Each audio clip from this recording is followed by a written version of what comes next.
Hello friends, आज हमारा जो टॉपिक है वो बहुत ही महत्वपूर्ण टॉपिक है।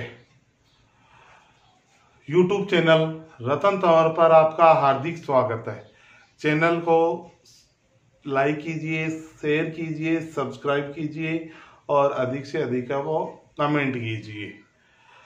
आज का जो टॉपिक है उसको ध्यान से आपको समझना है। बहुत ही इम्पोर्टेंट टॉपिक है, चाहे वो 11वीं क्लास के लिए हो, चाहे 10th के लिए हो, चाहे 9th के लिए हो। सभी क्लासों के लिए ये महत्वपूर्ण टॉपिक है और ये कंपटीशन के लिए भी एक बहुत ही महत्वपूर्ण टॉपिक है। तो हम पढ़ेंगे लवक प्लास्टिड क्या होते हैं। हम देखते हैं कि जो पत्तियां हैं वो हरे कलर की क्यों पाई जाती हैं।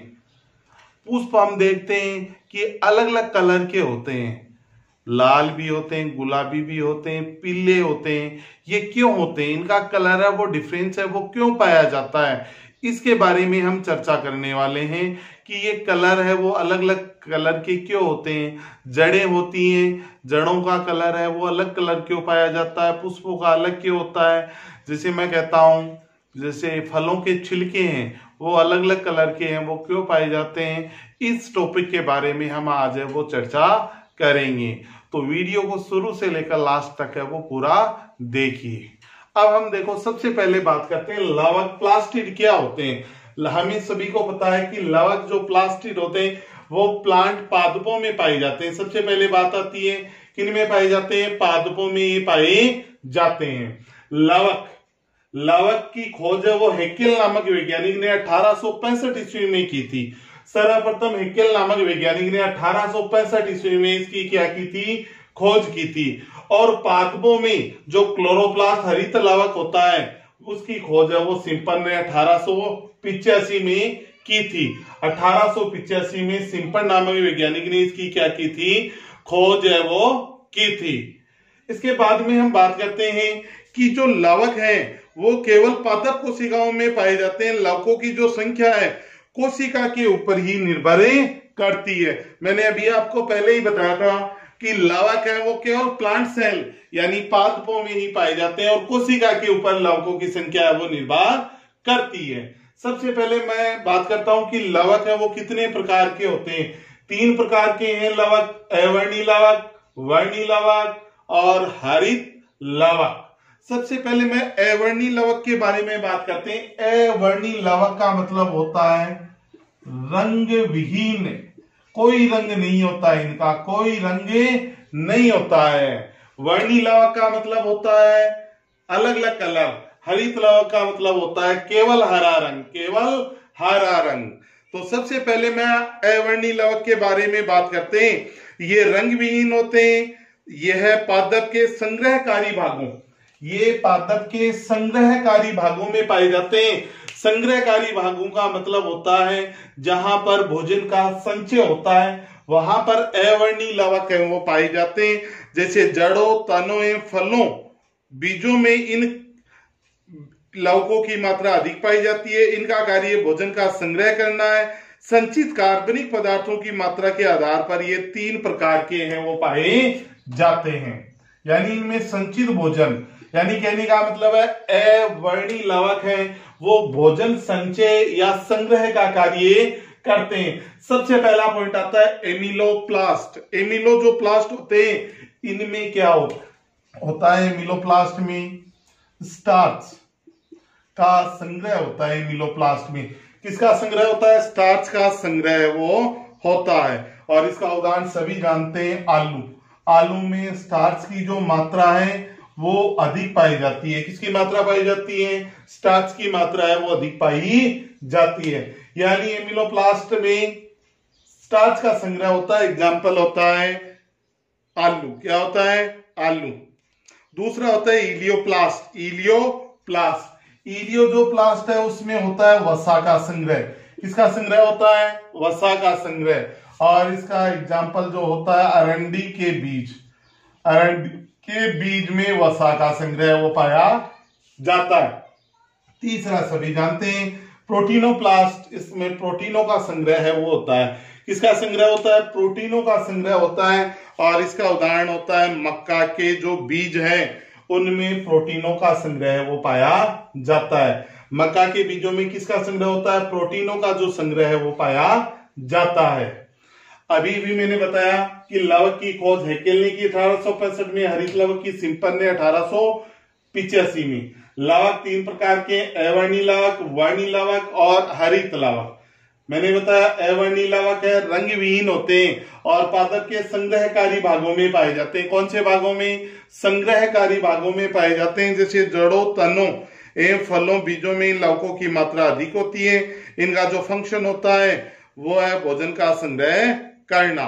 कार्बनिक पदार्थों की मात्रा के आधार पर ये 3 प्रकार के, एमिलोप्लास्ट, इलियोप्लास्ट और प्रोटीनोप्लास्ट। एमिलोप्लास्ट है उसमें स्टार्च का संग्रह होता है, एग्जाम्पल होता है आलू। इलियोप्लास्ट में वसा का संग्रह होता है, उदाहरण है अरंडी के बीज। प्रोटीनोप्लास्ट में प्रोटीन का संग्रह होता है और इसका जो एग्जाम्पल है वो होता है मक्का के बीज। मक्का के बीज। तो ये इसके तीनों उदाहरण है। इसका आप स्क्रीनशॉट है वो ले सकते हैं, फिर मैं इसको मिटाऊंगा। फटाफट स्क्रीनशॉट है वो इसका ले लो।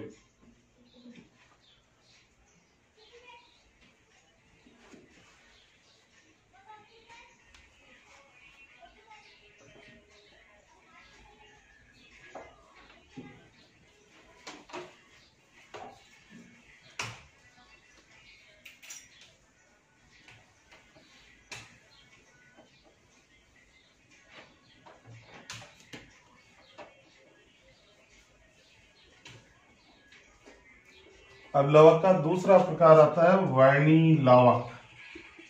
वर्णी लवक है, मैंने बताया किसी भी रंग के हो सकते हैं, ये किसी भी रंग के हो सकते हैं, लेकिन ये प्रकाश संश्लेषण की क्रिया को संपादित नहीं करते हैं। प्रकाश संश्लेषण की क्रिया इनमें नहीं संपादित होती है, यानी पादपों में जो भोजन बनने की क्रिया है वो वर्णी लवक में संपादित नहीं होती है।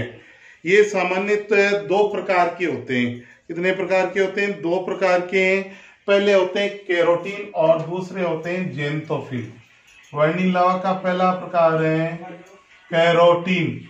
क्या है? कैरोटीन। और दूसरा जो प्रकार होता है वो होता है जेंथोफिल वर्णक। कौन सा? जेंथोफिल वर्णक। कैरोटीन जो वर्णक होते हैं लाल व नारंगी रंग, लाल व नारंगी रंग के लिए उत्तरदायी है।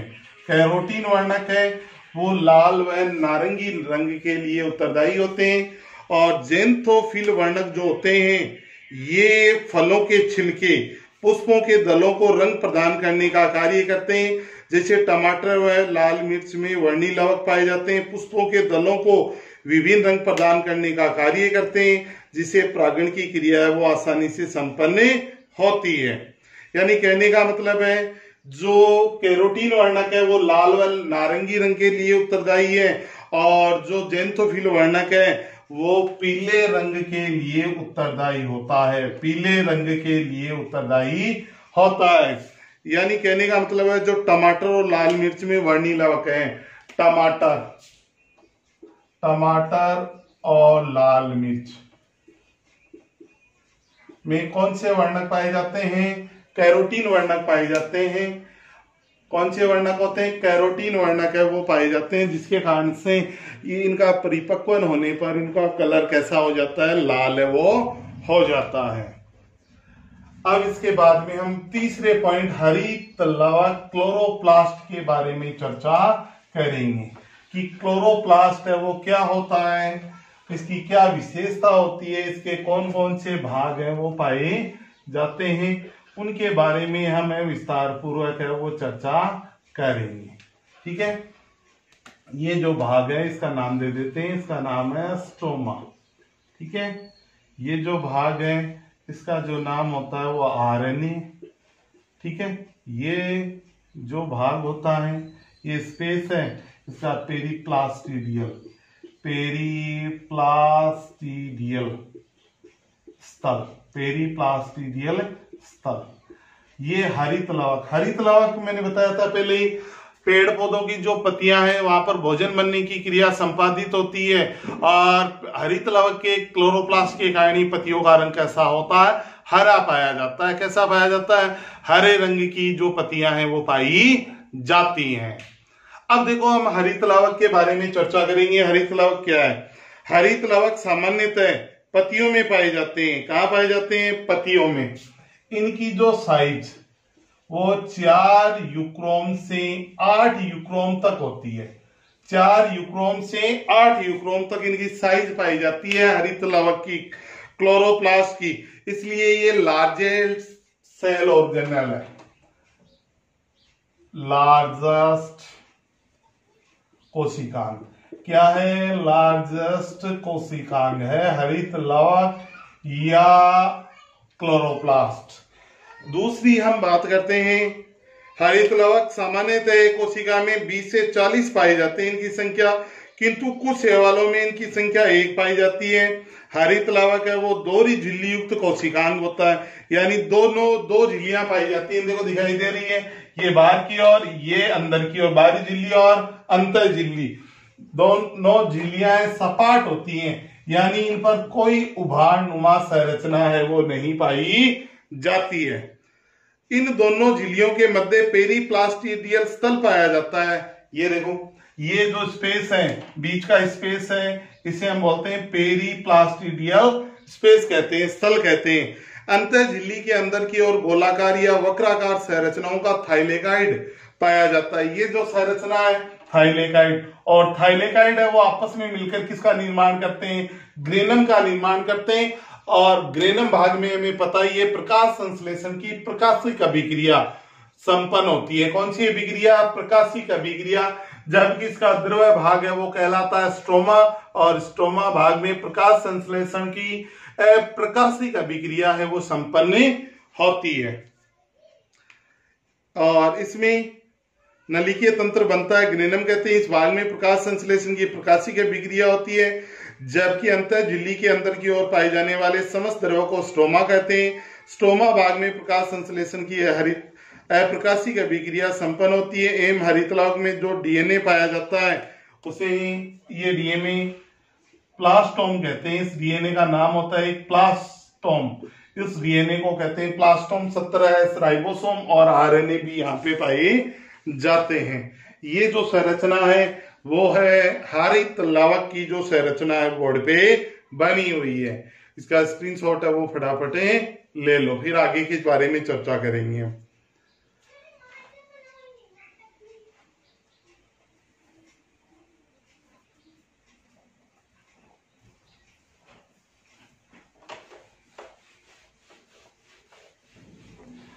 अब हम चर्चा करते हैं हरित लवक के रासायनिक संगठन की। रासायनिक संगठन, हरित लवक का रासायनिक संगठन में कौन कौन से भाग पाए जाते हैं और कितने प्रतिशत होते हैं? सबसे पहले मैं बात करता हूं प्रोटीन। प्रोटीन, वसा, डीएनए, आरएनए, इनके अतिरिक्त और कौन सा भाग है वो पाया जाता है? इनके अतिरिक्त क्लोरोफिल है, केरोटिनॉइड,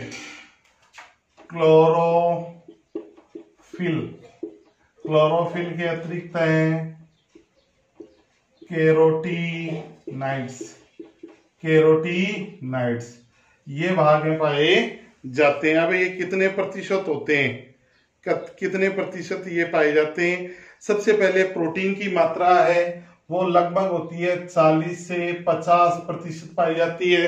वसा की मात्रा 23 से 25% है वो पाई जाती है। उसके बाद में मैं बात कर रहा हूँ डीएनए होता है बहुत ही कम, 0.03% पाया जाता है। आरएनए की जो मात्रा है वो पाई जाती है 4% पाई जाती है। क्लोरोफिल है वो 6% पाया जाता है।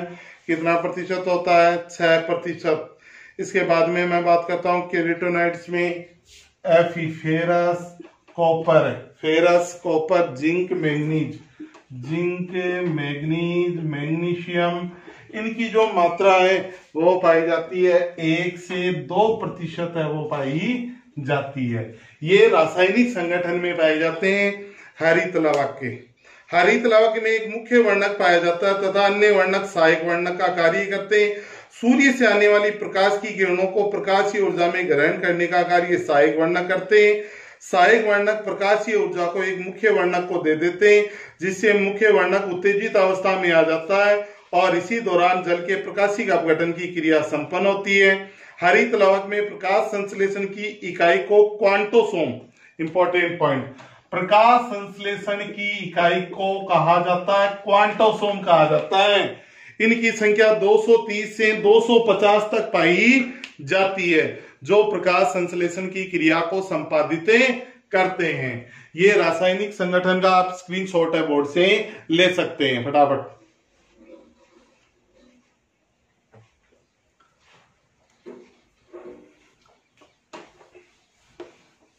अब हम बात करेंगे हरित लवक के कार्य। लवक के कार्यों के बारे में हम चर्चा करते हैं, जो हम अभी जानते हैं। पहला जो कार्य होता है हरित लवक के ग्रेनम भाग में प्रकाश संश्लेषण की प्रकाशिक अभिक्रिया तथा स्टोमा भाग में अप्रकाशिक अभिक्रिया संग्रह संपन्न होती है। दूसरा लवक भोजन का संग्रह करने का कार्य करते हैं। तीसरा लवक प्रकाशीय श्वसन का अंग है। चौथा होता है हरित लवक वातावरण को शुद्ध बनाने का कार्य है वो करते हैं। ठीक है, अब हम इसके बारे में चर्चा करते हैं। माइटोकॉन्ड्रिया, माइटोकॉन्ड्रिया व हरित लवक में समानताएं। हरित लवक में समानताएं, दोनों में क्या समानताएं होती हैं, इनके बारे में हम संक्षेप में चर्चा करेंगे। हम जानते हैं कि माइटोकॉन्ड्रिया और हरित लवक हैं, दोनों ही दोहरी झिल्ली युक्त कोशिकांग है। दोनों में दो झिल्लियां हैं वो पाई जाती हैं। दूसरा है दोनों ही कोशिका द्रव्य में उपस्थित होते हैं। कहाँ पाए जाते हैं? दोनों कोशिका द्रव्य या साइटोप्लाज्म में पाए जाते हैं। दोनों ही कोशिकांगों का निर्माण है वो पूर्ववर्ती कोशिकांगों के द्वारा होता है। पूर्ववर्ती कोशिकांगों के द्वारा होता है। और चौथा जो पॉइंट आता है इंपॉर्टेंट, वो पॉइंट ये है दोनों ही कोशिकाओं में 70S राइबोसोम डीएनए और आरएनए पाए जाते हैं।